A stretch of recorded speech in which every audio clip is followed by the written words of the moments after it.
एक काम करायचं म्हणलं की 17 कामं उभी राहतात. हाय, मी उज्ज्वला. दिवसाची सुरुवात झाली, अंघोळ वगैरे केली आणि पटकन जेवण बनवायला सुरुवात केली. माझ्या एकटीपुरतं जेवण बनायचं होतं, कारण यांना ऑफिसमध्ये जेवण असतं, म्हणून दुपारचं काही जेवण बनवायला लागत नाही.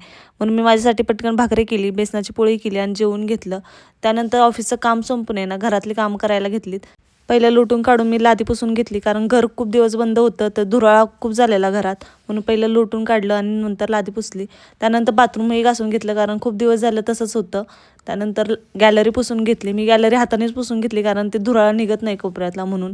मग जरा फ्रेश वगैरे झाले, फेस वॉश केला आणि ना केस विचारून घेतले. मी दिवसभर केस विचारतच नाही, संध्याकाळीच डायरेक्ट विचारते, कारण दिवसभर मला टाईमच भेटत नाही. मग यांना रात्रीचं जेवण बनवायला सुरुवात केली. मी आज आहे ना बाजरीची भाकरी फर्स्ट टाईम बनवत होते आणि मी चुकून आहे ना याच्यात गरम पाणीच टाकलेलं, त्यामुळे हे मला खूपच असं चिकट चिकट वाटत होतं. असो, त्यानंतर जेवण वगैरे केलं आणि असा होता माझा आजचा दिवस. पुन्हा भेटू नवीन व्हिडिओमध्ये. तोपर्यंत टाटा, बाय बाय.